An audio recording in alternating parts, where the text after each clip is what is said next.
Selamat pagi, suster, bapak, ibu guru, dan anak-anak kami yang terkasih. Sebelum kita mendengarkan firman Tuhan, marilah kita berdoa. Dalam nama Bapa dan Putra dan Roh Kudus. Amin. Allah Bapa yang Maha Pengasih dan Penyayang, puji syukur kami ucapkan kepadamu atas berkat yang masih kau limpahkan kepada kami hingga pada pagi hari ini. Bapa yang baik, kami akan mendengarkan sebagian dari firman-Mu. Kami mohon, utuslah roh-Mu, buka hati dan pikiran kami, agar kami mampu menerima, mendengarkan, serta melaksanakan firman-Mu dalam kehidupan kami sehari-hari. Doa ini kami sampaikan dengan pengantaraan Kristus Tuhan kami. Amin. Dalam nama Bapa dan Putra dan Roh Kudus. Amin. Bacaan Injil kita pada pagi hari ini diambil dari Injil Markus bab 1 ayat 29 sampai 39.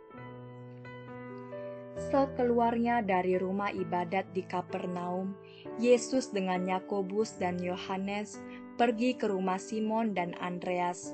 Ibu mertua Simon terbaring karena sakit demam. Mereka segera memberitahukan keadaannya kepada Yesus. Ia pergi ke tempat perempuan itu dan sambil memegang tangannya, ia membangunkan dia. Lalu lenyaplah demamnya. Kemudian perempuan itu melayani mereka.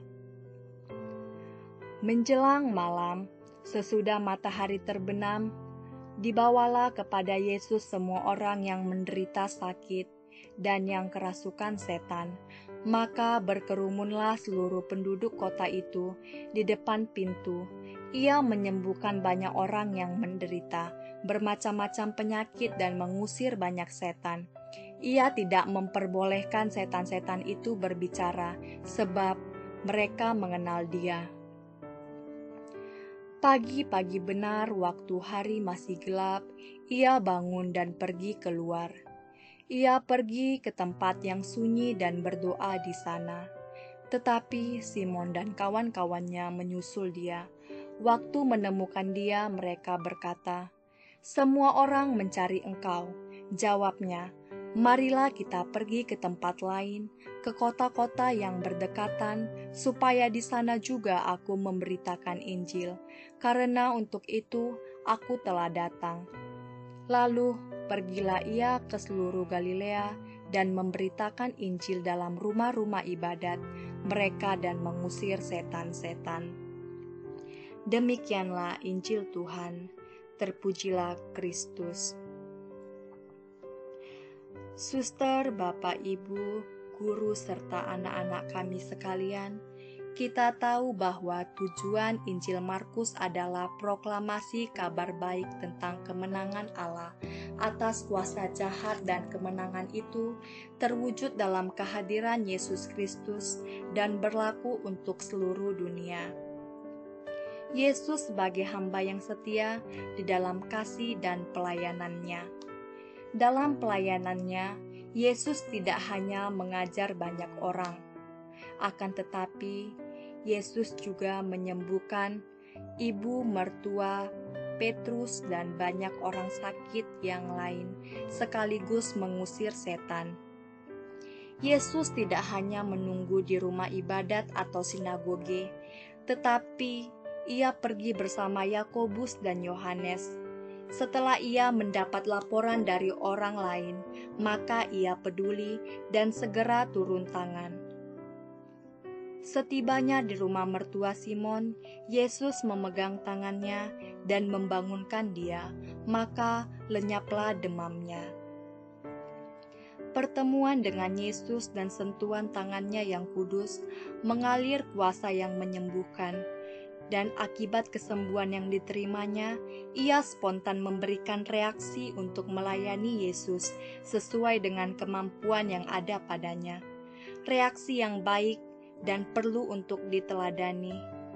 Tidak seperti sebagian orang, sudah dilayani atau ditolong, tetapi ia lupa atau pura-pura lupa, akan pertolongan orang lain. Bahkan ada juga seperti menolong orang yang membutuhkan uang. Sudah ditolong, ia kemudian mencaci atau menggosipi orang yang menolongnya. Ini namanya tidak tahu berterima kasih. Yesus adalah sumber kesembuhan, baik kesembuhan fisik maupun kesembuhan psikis, bahkan kesembuhan dari kuasa-kuasa kegelapan. Orang yang datang kepada Yesus mendapatkan kesehatan jasmani dan rohani. Pertanyaan dan renungan bagi kita adalah, ketika kita sakit atau keluarga kita sakit, apakah kita bawa kepada Yesus di dalam doa melalui tangan-tangan para medis, dokter, dan suster yang dipakai Tuhan sebagai alatnya? Atau bahkan kita membawa ke dukun atau ke orang pintar? Tuhan tidak ingin dan tidak mau kita mencampur aduk iman kepada kesembuhan-kesembuhan yang bertentangan dengan kehendak-Nya. Kita harus boleh memilih dan memilah apakah yang kita lakukan masih sesuai dengan kehendak Tuhan atau tidak. Dan jangan menjadikan Tuhan menjadi alternatif terakhir, tetapi Tuhan harus kita jadikan alternatif pertama dan utama.